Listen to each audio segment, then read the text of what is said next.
Welcome boys and girls. आज के इस वीडियो में हम लोग बात करेंगे जो CGPSC का जो मेंस का जो सिलेबस है उसमें बहुत सारी चीज़ें चेंजेस हुई हैं, तो उन चेंजेस को एक एक करके लिस्ट आउट करके देखेंगे और क्या प्रोज है और कॉन्स है वो सारी चीज़ें एक एक करके देखेंगे हम लोग। और ये सारा वीडियो जो है वो हिंदी में होगा, तो मेरा आवाज़ जो है हो सकता है कि आज क्लियर आपको सुनाई ना दे, या जो भी है मैं ऑडियो लेवल पे इसको इन्हांस करने की कोशिश करूँगा। वैसे मेरा गला काफ़ी बैठा हुआ है, तो थोड़ा सा आपको वॉइस रिलेटेड थोड़ा सा प्रॉब्लम हो सकता है। इस पूरे वीडियो को जिसमें हम लोग CGPSC का जो सिलेबस जो चेंजेस है उसके बारे में बात करने वाले हैं, उसको 3-4 सेगमेंट में मैंने डिवाइड करके रखा है। जिसमें जो सबसे पहला जो सेगमेंट है उसमें हम लोग बात करेंगे जो बेसिक चेंजेस है CGPSC के सिलेबस में, वो बात कर लेंगे, इनिशियल जिसे कहेंगे। उसके बाद ये सिलेबस को चेंज करने की ऐसी क्या ज़रूरत पड़ी उसको देखेंगे एक एक करके। उसके बाद हम लोग देखेंगे कि मेंस पेपर के जितने भी पेपर्स हैं, जैसे 7 पेपर हैं, तो सातों पेपर में क्या क्या कितनी कितनी चीज़ें आई नहीं आई और कौन कौन सी चीज़ें डिलीट हुई, तो एक एक करके हम लोग देख लेंगे। उसके बाद सबसे आखिरी में हम लोग देखेंगे प्रोज एंड कॉन्स, यानी कि सिलेबस जब चेंज हुआ उसके बाद उससे जो फ़ायदा हो रहा है स्टूडेंट्स को और नुकसान क्या क्या हो रहा है स्टूडेंट को, है ना, और किन किन लोगों को हो रहा है, तो वो सब सारा चीज़ हम लोग प्रोज एंड कॉन्स में देखेंगे। इसीलिए इस वीडियो का पार्ट जो मैंने 1 रखा है, क्योंकि ये वीडियो काफ़ी बड़ा हो जाएगा और इसको मैंने 3 वीडियो में करके रखा हुआ है ताकि आप लोग ज़्यादा बोर ना हो और चीज़ों को अच्छे से समझ पाएँ। तो देख लेते हैं बेसिक चेंजेस जो मैंने कहा था कि फर्स्ट सेगमेंट होगा जिसमें हम लोग बेसिकली बात कर लेंगे कि क्या क्या चीज़ें आई है ना। तो बेसिक चेंजेस में पेपर्स जो जितने हैं फर्स्ट लेवल पे हम लोग देखेंगे बेसिक चेंज को मैंने 3 इसमें डिवाइड करके रखा हुआ है, जिसमें हम लोग ओवरऑल सारे पेपर्स पे बात करेंगे। तो पहले CGPSC का मेंस जो था उसमें 7 पेपर होते थे, तो अभी भी क्या है कि 7 ही पेपर है ना। तो पेपर लेवल पे जो है चेंज नहीं हुआ है, इसको थोड़ा सा, हाँ, तो जो पेपर लेवल पे चेंज नहीं हुआ है, 7 ही पेपर थे पहले भी और अभी भी 7 पेपर है। बस अंतर ये हुआ है कि एक नया पेपर ऐड हुआ है और बाकी पेपर जो है मर्ज हुए हैं। कौन कौन से पेपर मर्ज हुए हैं, तो वो हुआ है मैथ्स का पेपर और साइंस के पेपर को लगभग मर्ज कर दिया गया है ना। और उसके बाद पहले ए से 4, पहले जो है ए से 2 ऐसे लिखने पड़ते थे जो कि 100 नंबर के होते थे, अब जो है 4 आपको लिखने पड़ेंगे। तो एक डीप लेवल पे आगे हम लोग इसके बात करेंगे, तो ये बेसिक है। उसके बाद कुछ जो है नए टॉपिक्स भी ऐड हुए हैं, जैसे कि आपको इंडियन ज्योग्राफी नया देखने को मिलेगा और इंटरनेशनल इंस्टीट्यूशंस करके 7वां पेपर जुड़ा है, तो उसको हम लोग तीसरे वीडियो में भी देख लेंगे। और कुछ नए टॉपिक्स भी आए हैं, जैसे कि फ़िलासफ़ी जो है उसमें कुछ नए टॉपिक्स आए हैं, तो उन टॉपिक्स को आपको देखना है। वो फ़िलासफ़ी का जो सिलेबस है उसको काफ़ी एक्सटेंड कर दिया उसने, है ना, CGPSC में, तो वो देखेंगे। और उसके बाद कौन कौन से सेगमेंट को मर्ज कर दिया गया वो देख लेंगे। इसमें अभी बेसिकली हर पेपर पे पूरे पेपर को 3 सेगमेंट में डिवाइड किया है। पहले क्या होता था कि 5 सेगमेंट होता था, अभी उस पूरे सेगमेंट को 3 कर दिया है और लगभग तो सिलेबस वही लग रहा है, कुछ कुछ चीज़ें थोड़ी डिलीट की हुई है, तो वो देख लेंगे। कॉन्स्टिट्यूशन है, पब्लिक एडमिनिस्ट्रेशन, ये दोनों को मर्ज किया हुआ है, तो ये सब एक एक करके देख लेंगे, है ना। तो ये था कुछ क्या था कि basic changes in CGPSC syllabus था, मतलब ये बहुत ही बेसिक था। अब हम लोग डीप लेवल पे चलेंगे और डीप लेवल पे चलने से पहले हम लोग देख लेते हैं कि ऐसी क्या ज़रूरत पड़ गई CGPSC को कि सिलेबस को चेंज करना पड़ा।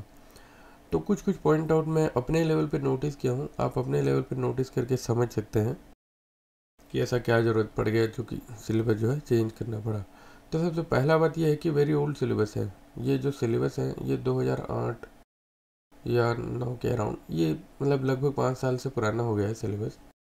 तो ये सिलेबस भी काफ़ी पुराना था और सिलेबस में होने वाले जितने भी कंटेंट्स हैं वो सारे भी पुराने थे। तो उससे क्या होता है कि समय के साथ जैसे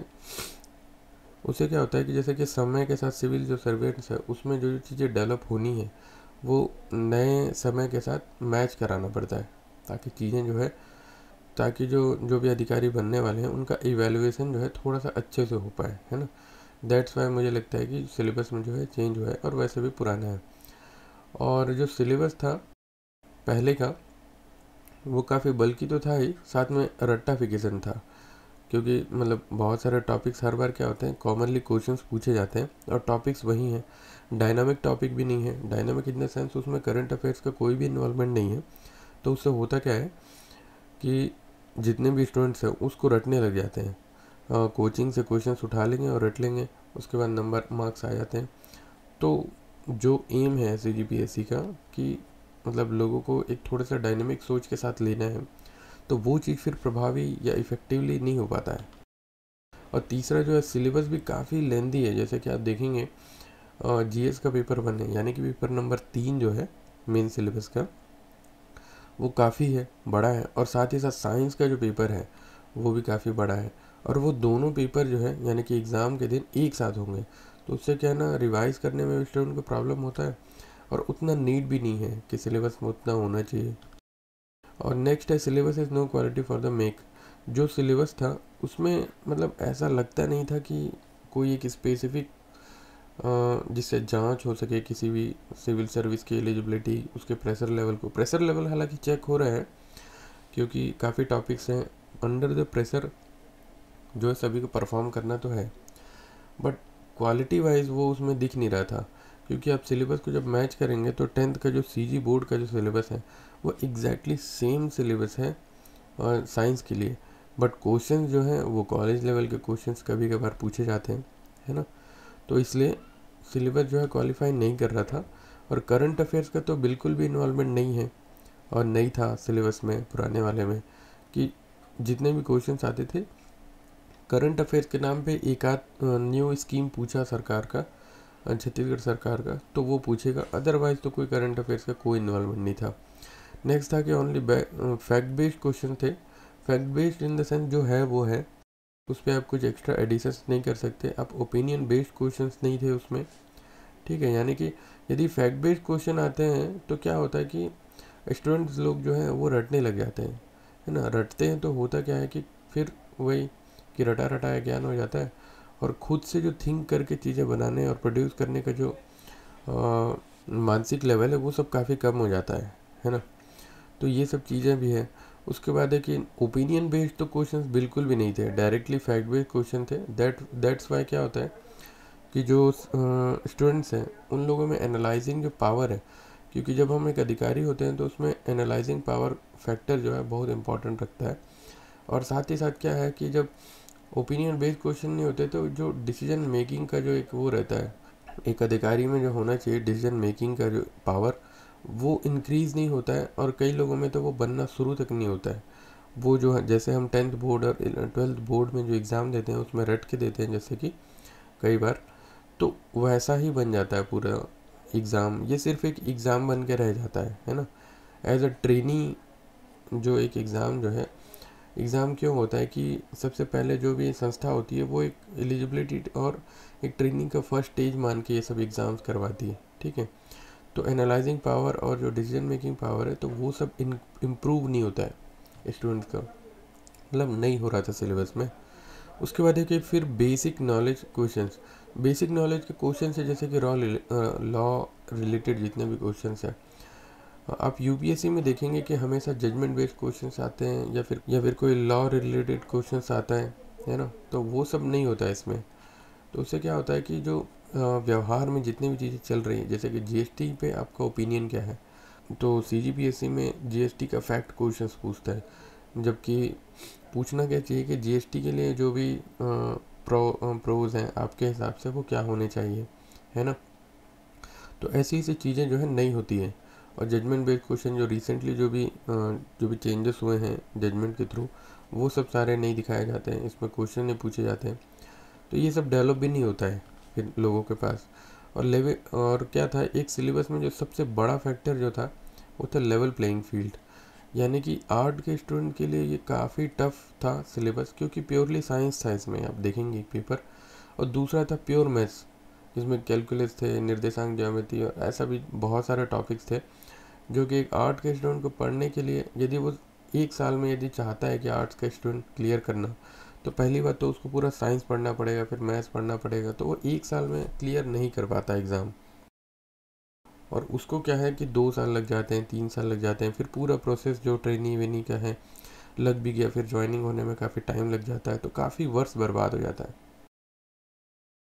तो सिलेबस को क्या किया है कि थोड़ा सा बैलेंस करने का कोशिश किया है, और बेसिक साइंस को रखा है और मैथ्स में भी बेसिक मैथ्स को रखा है। जो कैलकुलस का जो पार्ट था वो सब सारा को हटा दिया है, जिससे क्या हुआ है कि थोड़ा सा लेवल प्लेइंग जो है वो हुआ है, जो कि पहले के सिलेबस में नहीं था, है ना। तो ये कुछ है।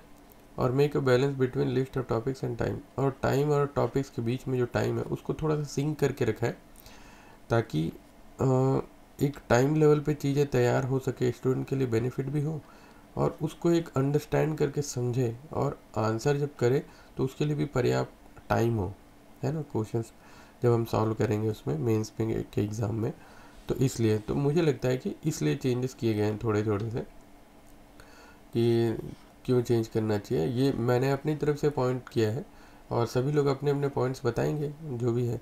और आपको भी लगता है कि क्यों चेंज किया गया, तो आप भी कमेंट सेक्शन में बताना, ठीक है। तो ये था कि वाई नीड टू चेंज, मतलब क्यों चेंज किया गया। तो अब हम लोग बात कर लेते हैं कि एक एक सब्जेक्ट लेवल पे जो जो चेंजेस हुए हैं, सब्जेक्ट लेवल पे जो जो चेंजेस हुए हैं उसको देख लेते हैं, यानी कि पेपर वाइज हम लोग देखेंगे। कि सबसे पहले हम लोग बात करेंगे पेपर 1 में, पेपर 2 में। तो इस वीडियो में हम लोग सिर्फ अभी पेपर 1 और पेपर 2 देखेंगे, उसके बाद नेक्स्ट वीडियो में हम लोग आगे देखेंगे, ठीक है। तो चलते हैं हम लोग लैंग्वेज के पेपर में। तो ये मैंने इसको जानबूझ के न्यू सिलेबस को यहाँ पे रखा हुआ है, और प्रीवियस सिलेबस को रखा हुआ है, ताकि आप लोग डायरेक्टली जो है कंपेयर कर सकें। तो देखते हैं कि दोनों के सिलेबस में क्या क्या चेंजेस हुए हैं, पहले क्या थे अब क्या है, तो वो देख लेते हैं। चेंजेस इन लैंग्वेज पेपर, है ना। तो हम लोग लैंग्वेज पेपर ही देख रहे हैं। तो सबसे पहले तो आपको मालूम होगा कि जो पुराना जो सिलेबस था उसमें 4 सेक्शन हुआ करते हैं, जिसमें हिंदी था, संस्कृत था, जनरल इंग्लिश था, और छत्तीसगढ़ी भाषा था, ठीक है। तो ये 4 सेगमेंट थे। अभी उसको हटा के क्या कर दिया है कि 3 सेगमेंट कर दिया है। जैसे कि पहले भी बताया हमें कि जो पूरा जो पेपर्स हैं उसको सिर्फ 3 ही सेगमेंट में करके रखा हुआ है CGPSC ने अब, जो कि पहले 5 थे और सिर्फ लैंग्वेज में 4 थे, है ना। तो पहले सेगमेंट में सामान्य हिंदी को रखा हुआ है, दूसरे में जनरल इंग्लिश को रखा हुआ है, और छत्तीसगढ़ी भाषा को रखा हुआ है 3 में, ठीक है। यानी कि संस्कृत को जो है, यानी संस्कृत को जो है वो क्या कर दिया है, उसने हटा दिया है। तो अब 3 जो है ये है, यानी कि संस्कृत क्या है, अब नहीं है संस्कृत।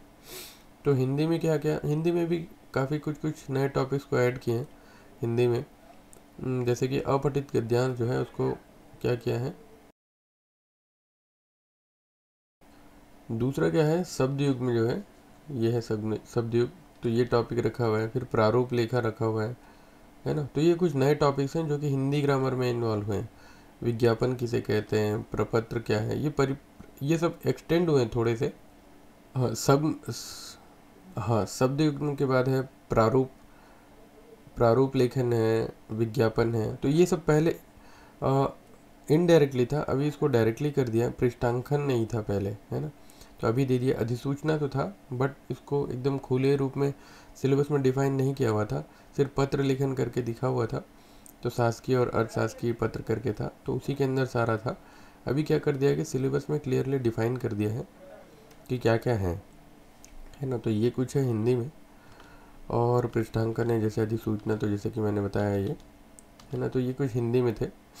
उसके बाद है कि नेक्स्ट चलते हैं कि जनरल इंग्लिश में क्या क्या चेंजेस हुए। तो जनरल इंग्लिश में सेम सिलेबस है, कुछ चेंजेस नहीं हुए हैं। General English as it is जस का तस ही है ना, जो पहले था। बस ये इतना साइज इतना बड़ा है, इसको ऐसा देख के लग रहा होगा कि चेंजेस हो गए, बट वही है, इसको छोटे रूप में लिखा है इसलिए ऐसा लग रहा है। तो कोई चेंजेस नहीं है। उसके बाद अब बात कर लेते हैं आगे नेक्स्ट सेक्शन में छत्तीसगढ़ी भाषा। तो छत्तीसगढ़ी भाषा में क्या है कि बहुत पहले थोड़ा सा काफ़ी कम था छत्तीसगढ़ी भाषा का ज्ञान, है ना। तो 3 या 4 टॉपिक थे मेनली। अभी पूरा इसमें ग्रामर को भी बहुत ज़्यादा इन्वॉल्व कर दिया है, छत्तीसगढ़ी ग्रामर। जैसे कि आप यहाँ देखेंगे उपसर्ग है, प्रत्यय है, संधि है, तो ये सब चीज़ों को भी इन्वॉल्व किया है। तो छत्तीसगढ़ी जो भाषा है उसको बहुत ज़्यादा विस्तार किया है ना।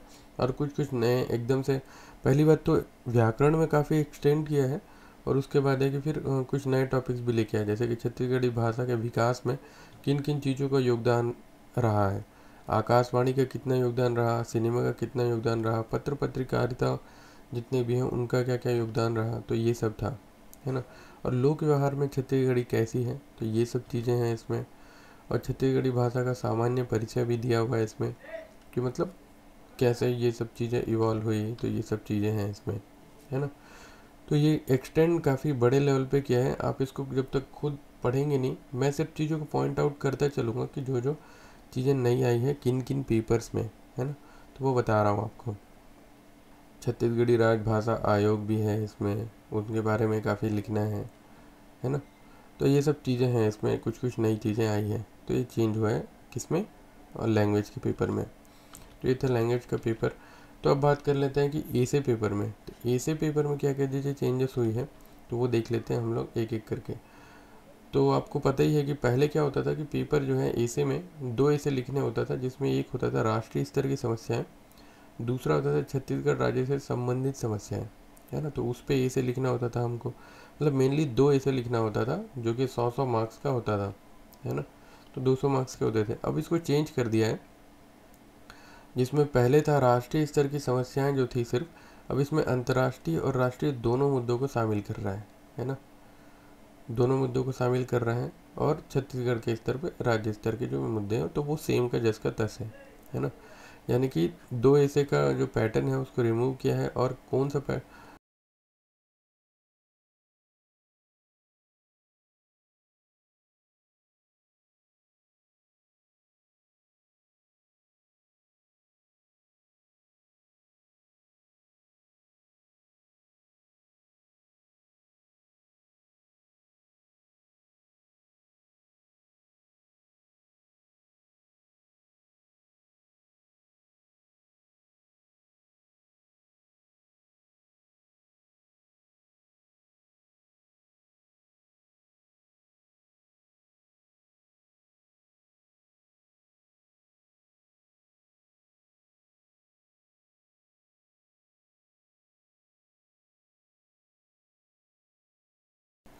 तो ये 2 जो हैं सबसे पहले आपको लिखने हैं, ठीक है। मतलब ए से जो है 2 टाइप के आएंगे, अंतर्राष्ट्रीय स्तर पे और राष्ट्रीय स्तर पे, और दूसरा है छत्तीसगढ़ के स्तर पे, है ना। तो पहले 2 ऐसे थे, अब कितने ऐसे लिखने हैं, तो अब हो गए हैं 4 ऐसे लिखने हैं, है ना। तो ऐसे की जो संख्या है वो बढ़ गई है, और अब लिखना है आपको 4 ऐसे। अब लिखना है आपको 4 ऐसे, और वो चारों ऐसे जो हैं, एक एक जो ऐसे है वो 50 मार्क्स का होगा, ठीक है। तो ऐसे करके 200 मार्क्स का ये पेपर होगा, और हर ऐसे जो है आपको 750 वर्ड के आसपास में लिखने हैं। 750 वर्ड का एक ऐसे, ठीक है, जो कि हर ऐसे जो है कितने मार्क्स का होगा, 50 मार्क्स का होगा। तो इस बार थोड़ा सा ऐसे का संख्या ज़्यादा हो जाएगा, जो कि प्रेशर क्रिएट करेगा सोचने पे, लिखने पे, है ना। और क्वालिटी भी कॉम्प्रोमाइज़ हो सकता है इस वजह से, क्योंकि अंडर द प्रेशर क्या हो जाएगा, परफॉर्म करना हो जाएगा। तो ये कुछ ऐसे में इतना ही बेसिक चेंज हुआ है, जो कि आपको देखना है। तो क्या चेंज हुआ है, बेसिकली 50 मार्क्स का एक ऐसे है, कितने ऐसे लिखने हैं, 4, मल्टीप्लाई बाय कितना आ जाएगा, 200 मार्क्स का क्वेश्चन, 200 मार्क्स का सारा पेपर है, ठीक है। तो ये कुछ हुए हैं ऐसे में चेंजेस। तो ये था पेपर 1 और पेपर 2 में जो जो चेंजेस हुए हैं वो हम लोगों ने देख लिया। तो अभी इस वीडियो में हम लोगों ने बात किया सबसे पहले कि बेसिक चेंजेस पे, है ना, कि क्या क्या बेसिक चेंजेस हुए हैं पूरे सिलेबस में ओवरऑल। उसके बाद हम लोगों ने देखा कि क्या ज़रूरत था ऐसा चेंज करने का पूरे सिलेबस में, है ना, कौन कौन सी चीज़ों को थोड़ा सा बैलेंस किया गया। तो ये सब देख लिए कि रीज़न क्या क्या थे। उसके बाद हम लोगों ने पेपर 1 देखा और पेपर 2 देखा कि उसमें क्या क्या सिलेबस चेंज हुए, ठीक है। तो ये था इस वीडियो में। और तो इस वीडियो में जितने भी सारी चीज़ें मैंने आपको बताई वो कैसा लगा आप ज़रूर बताएं कमेंट सेक्शन में। और आपके हिसाब से सिलेबस में और कौन कौन सी चीज़ें चेंजेस होनी चाहिए थे वो भी बताएं, और आपको सिलेबस अल्टीमेटली कैसा लगा है तो वो भी बताएं। तो नेक्स्ट वीडियो में हम लोग मिलेंगे।